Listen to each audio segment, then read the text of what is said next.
Flight 8879, please proceed to gate 106, where your aircraft is about to depart. So hello, everyone. Welcome to AXSchat. We have Neil joining us. He's going to say hello real quick and then have to jump off. Hi there. Yeah, I'm stuck in an airport lounge, so welcome to Yevgen Borodin. I'm delighted to see you, and sorry I can't stick around, but I think it's going to be chaotic here. You're going to get announcers and everything, so I guess just wanted to say welcome, and I'll leave you in the capable hands of Deborah and Antonio. Thanks, Neil. Thank you for joining us. So Yevgen, tell us more about your background. You have a very impressive background. I met you at the M-Enabling event in DC, and I was really blown away with what you've accomplished, and I think you're changing the world. It's very exciting. So tell us more about who you are. Well, I'm originally from Ukraine. I came to the United States about 15 years ago to change the education, to change the world. It's an American dream. But I guess my story with accessibility starts probably about 10 years ago when I was in a PhD program, and I was looking for an advisor with money, because at the time, if advisor didn't have the money, then you were out of the program. So there was this project to improve web accessibility for blind people. And I thought, why not? And the rest is history, as they say. As soon as I started working with blind people, and I must have talked and did experiments with at least 100 amazing people, and as soon as you see how much they struggle interacting with computers, you just get this feeling that you need to fix this. And I've been fixing it since. And tell us more about how you're fixing it. So I was looking for ways to make interaction with computers, and specifically with web, more efficient, because I saw that just to do simple tasks in web browsing, like purchasing something or looking for information, was taking a blind person maybe up to 10 times longer than it takes a sighted person. And I was looking for intelligent ways to cut the corners, to get them to information faster. And I must have invented at least 10 different approaches to do this over the years.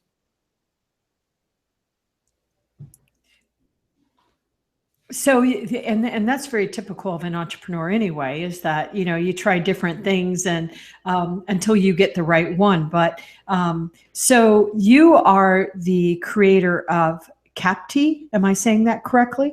That's correct. Yes, and I have co-created at this point. That's right. I know, and I love how you're doing that. So tell us more about CAPTI. So I wasn't always an entrepreneur. I was still a PhD student, and I was getting tired of writing research papers. As you know, you write and you write, and you look out of your window and nothing happens.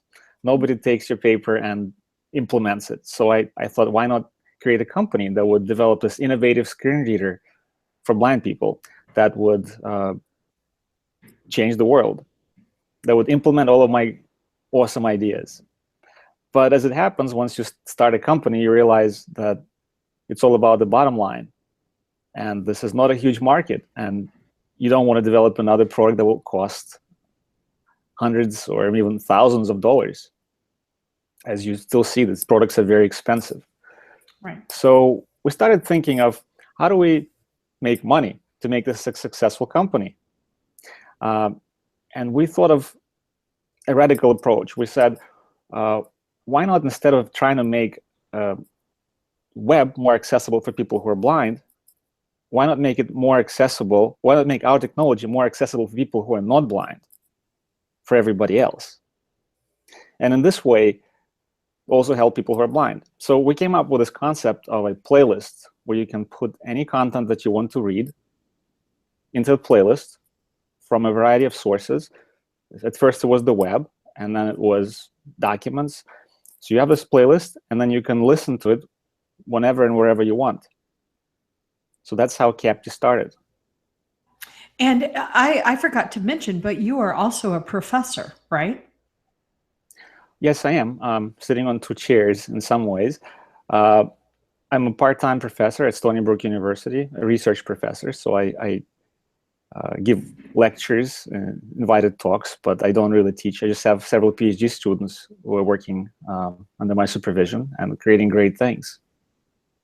And I know that when you created CAPT, you really put it out to the student body. You really put it out to students to see, and you were sort of surprised about how they chose to use the tool. Once again, not just for people that were blind, but for everybody, and how there was such value, including for people like me that are getting of a certain age and need additional accessibility. So tell us more about that.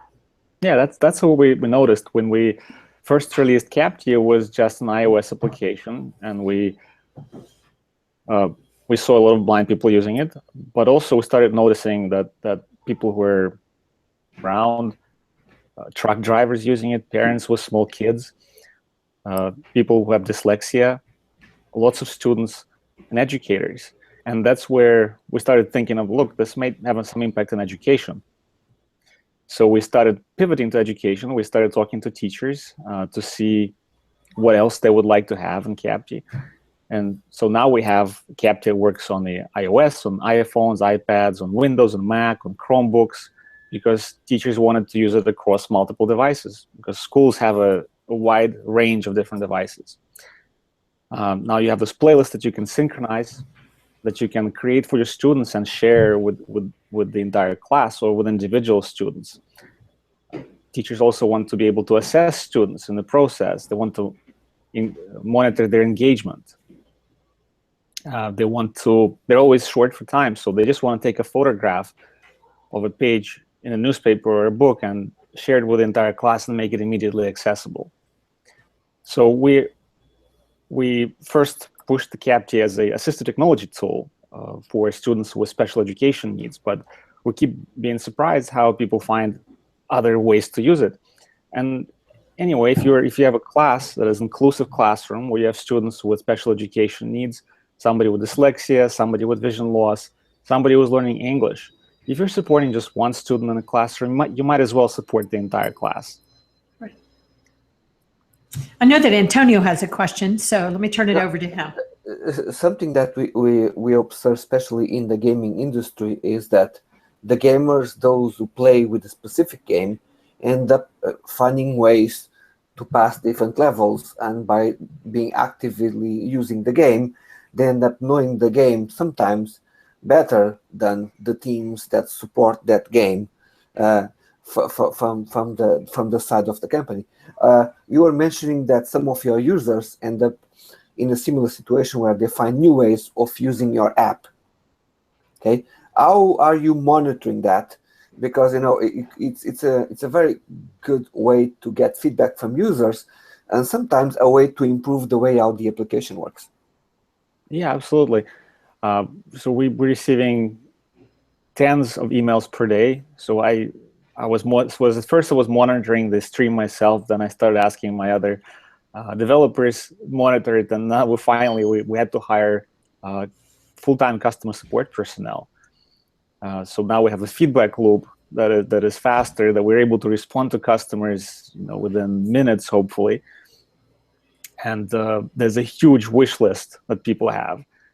So I always feel that I'm going to add another person to the development team, and we're going to finally catch up with what people want. But no, every time we push something out, we have even more requests to make it bigger, make it better, make it more powerful. Now we see, we have observed especially over the last 2 years, the growth of voice systems focused on the consumer market. Amazon, Google, Apple, they all have products that are focused on voice. And in the world of advertising, there's this struggle to know if users are going to use voice as a search engine, how are the big players going to monetize? Because search is going to work in a different way. How do you see the future of voice systems, and in this particular about assisted voice? How do you see things developing over the next couple of years? I think this is going to happen, but it's going to take us longer than we hope. Primarily because people are not used to using voice yet. It's, like we look at our parents and they're struggling with computers, and we were almost born with computers, and we're able to pick up anything very quickly. So as the new generation, they're going to pick up the voice and they're going to speak to computers more. I find myself dictating the chat messages, sometimes even the emails. But I think that the assistants are going to rule the future. I think just about any software will be connected to some assistants. You'll be able to speak to it and not just say which button you want to click. You'll be able to state your goals. And that is one of the directions in which we're moving with Capture Voice as well. The grand vision is to make it into an assistant that will help you find information and read it more effectively. And it's interesting that you brought up this the voice access. This is another example of assistive technology, I think, that is hitting the mainstream. And that is what I try to advocate in assistive technology, because we've been caught in this vicious circle where I would say we're chasing the moving target by trying to make technology that was developed for people without disabilities, make it accessible to people with disabilities. We all agree that universal accessibility is the way to go, but the only way to make things universally accessible is to consider that at the design stage. And as much as people agree with that, very few companies, very few people do that, right? Because while large corporations, they have a lot of money, they can afford to put in some accessibility, they still tend to do like the minimum amount possible. When it comes to small businesses and innovative startups, for them, it's all about time to market. They don't have enough resources, they don't have the expertise, and they don't have the time to make things accessible. So they're focusing on the largest market, people without disabilities, and they're pushing out technology to them. And then at that point, we, the creators of assistive technology, have to try to catch up. And we've been playing this catch-up game for years. I've been in this for at least 10 years, and I just keep seeing the same thing over and over again. When somebody comes up with something new, it is not accessible. And then we try to make it accessible, and all we're doing is retrofitting. We cannot make it completely accessible. We're only trying to narrow that gap. But in history, if you look over time, there's been a lot of technology that was developed for people with disabilities. And once it hit the mainstream, it helped everybody. This happened with Segways, which were originally wheelchairs. This happened with OCR. It was invented in 1800s. There were first patents around that time. But it wasn't until they started using it for for reading addresses when that became really mainstream, and now everybody's benefiting from it. Video phones were first invented for people who are deaf, but now that we finally have tools like FaceTime, everybody's benefiting from it. So I think the same thing with speech recognition as well, right? The telephone was invented for people who are deaf, and it just keeps going and going. And once you have this technology that hit mainstream, it goes in circles. Now people who are developing assistive technology are embracing it and taking it even further, like taking a Segway and making it into a wheelchair. Right. You can say the same thing with captioning. Captioning was created, for people that are deaf or hard of hearing, and now all of society is using it. As you were telling the story, I was thinking of, I have a son and he's 28 years old, and in high school, my husband said, make sure you take a typing class, when he was in like middle school. And I said, oh, he's not going to need a typing class. By the time he gets out of school, college, we're going to be using voice for everything. And so I was definitely behind the time, or maybe ahead of the times. But now there is voice on everything. And the thing that, I have a question that you answered one time before that I would think our audience might have. But so if I'm using assistive technology, like a screen reader, but I still want to use CAPT because it's actually opening up a whole nother world to me, because the screen reader is only going to work on websites that are accessible to me and can give me certain data. I mean, screen readers are wonderful, but how does CAPT work with current assistive technology that a person that's blind or another type of disability might be using, other assistive technology? Yeah, we're devoting a lot of effort to make sure that CAPT is fully accessible to screen readers. And as you pointed out, the screen readers are great. They enable you to read whatever's on the screen. You can navigate in the content, but it's not that usable, unfortunately. And we're trying to find those little things to speed things up for people. For example, if you're adding content to CAPT, and we're just extracting the main content from web articles, so you don't have to sift through the materials looking for the beginning of your article. CAPT, I would say, for people who are blind, is an aggregator of content where you can put the content from Google Drive, from Dropbox, take a photograph. That feature is right now only available to organizations. So you put all of the content together, and then you can read and listen to it in hands-free manner. So a blind person would just put a phone in the pocket and do the chores or commute.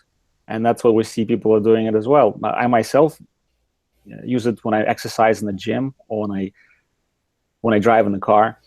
That's how I keep up with the news. Yeah. I have our accountant is using it to keep up with the new legislations from IRS.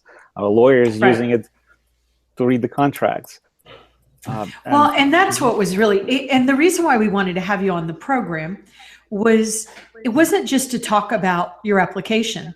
The thing that's so interesting about what you're doing is, in the first place, in the United States, we're seeing a lot of litigation because our universities are not accessible to our students with disabilities. And so I thought it was such an interesting approach, the social impact approach, the sort of the millennial thinking approach that you took it as well, in that, well, we have this makes sense, let's all get together and let's create something that will solve a lot of problems for a lot of people. That I thought was very, very interesting. And I remember you told me some of the universities, how universities are now using it.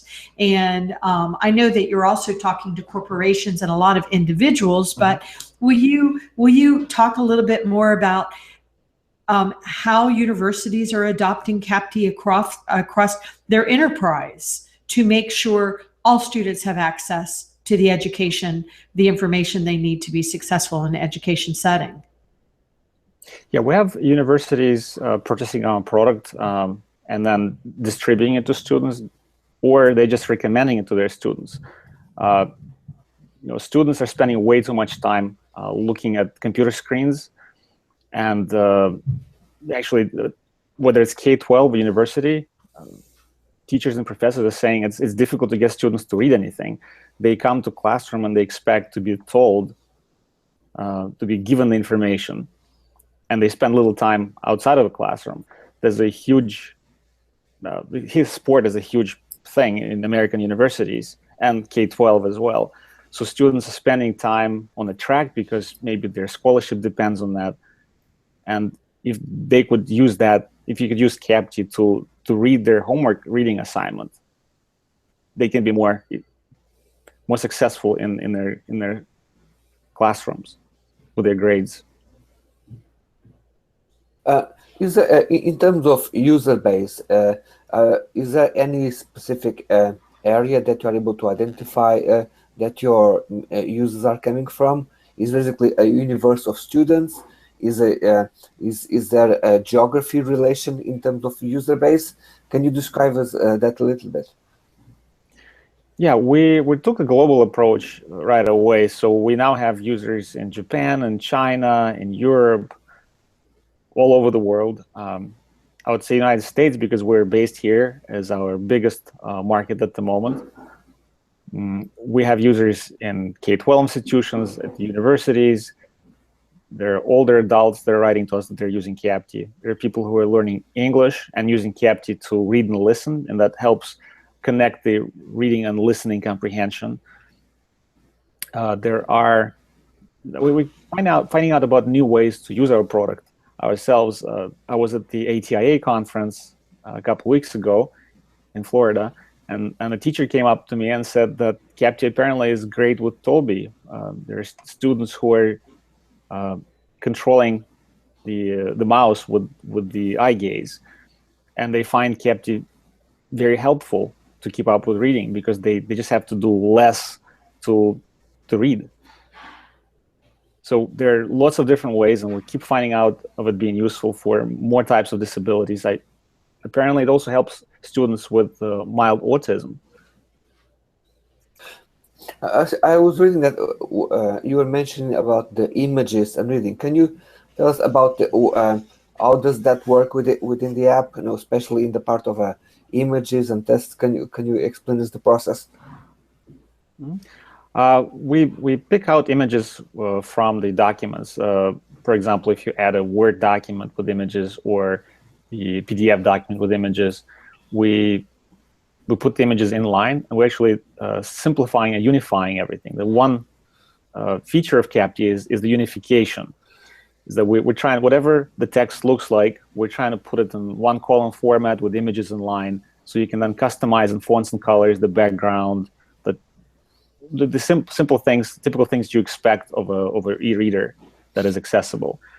So we put images in line, but if you need to preserve the original formatting, there's an option to do that as well.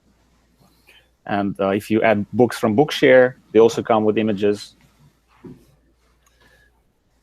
Okay, because I think today with technology, with machine learning and AI, it will be very interesting to explore ways to identify automatically objects from images and immediately extracting a little bit, sometimes not the full content because it could be difficult, but at least pieces of content that allow someone to identify an image that they were able to take with their phone that tells them what is in there.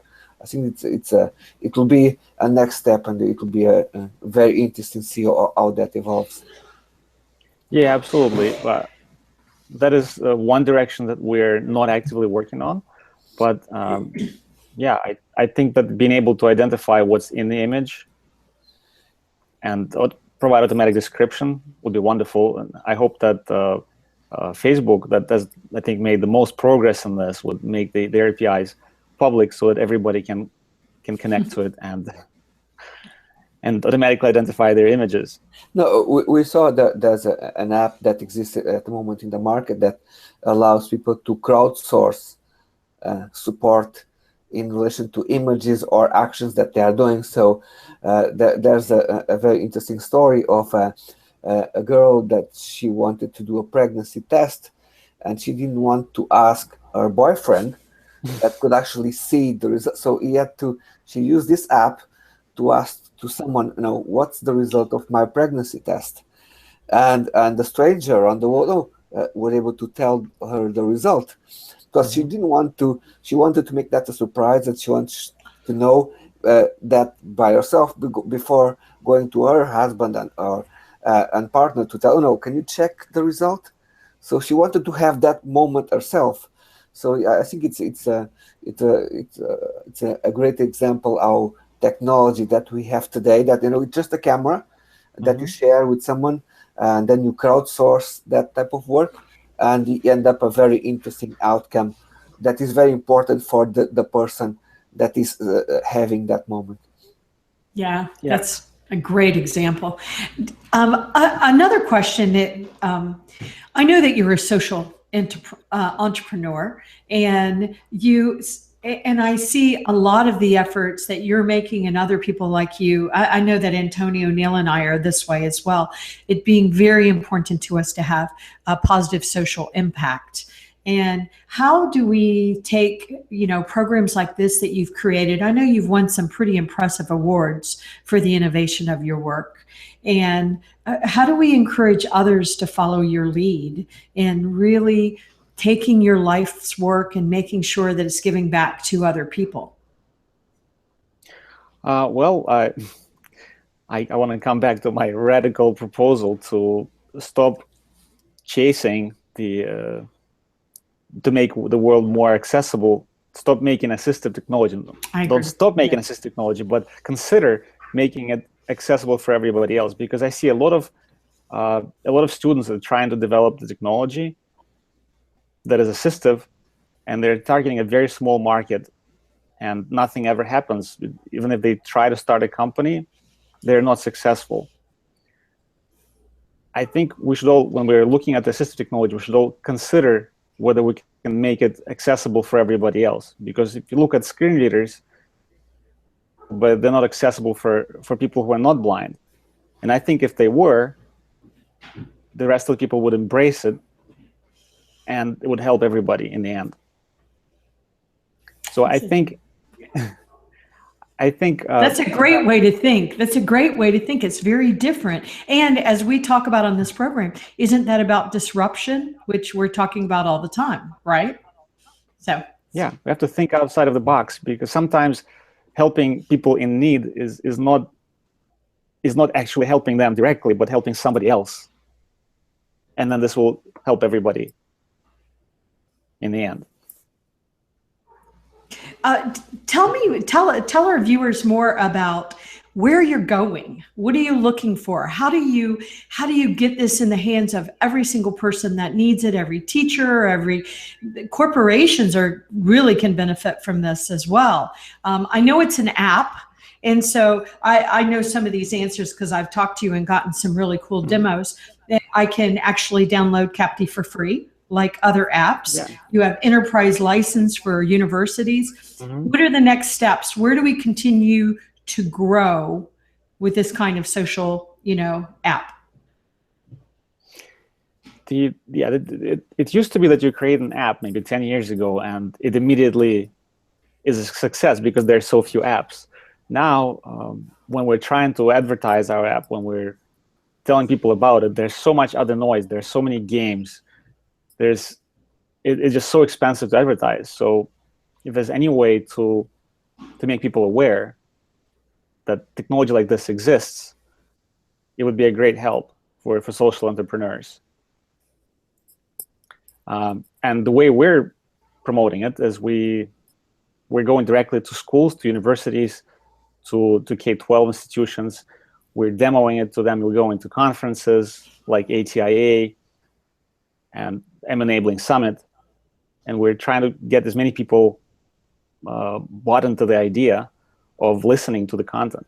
Because I think if everybody in the world was frequently using our technology or technology like ours to listen to web pages, to listen to documents, those documents would be created accessible just because everybody's listening to them. So we think there's a way to create a pressure on the content creators, but this has to be done by all of us. The way I realized over the last couple of years that most of the books that I consume is through Audible. So it's basically a non-disruptive way of listening the book while I'm walking. I spend all my day working from home, and then I want to get out, and it could be it's a good opportunity to read, to consume information from a book while I'm also exercising. So I see myself using CAPTI to bookmark articles from a platform that I enjoy called Medium, and then to classify the documents that I want to read within CAPTI, and then when I go for a walk, instead of reading Audible, listening from Audible, I can listen from Medium, the blog posts that I was not able to catch up during the week. So I use Audible as well. So I think that listening to a human being reading to you something is sometimes it's usually a more pleasant experience than listening to a text-to-speech voice, right? But at the same time, you cannot have a human narrate to you everything that you need to read. You find an article online, you find one in the newspaper, there's a document that was sent to you that you need to read, and maybe it's under NDA, so you cannot show it to anybody. So text-to-speech is right now the state-of-the-art technology to get something read to you on demand.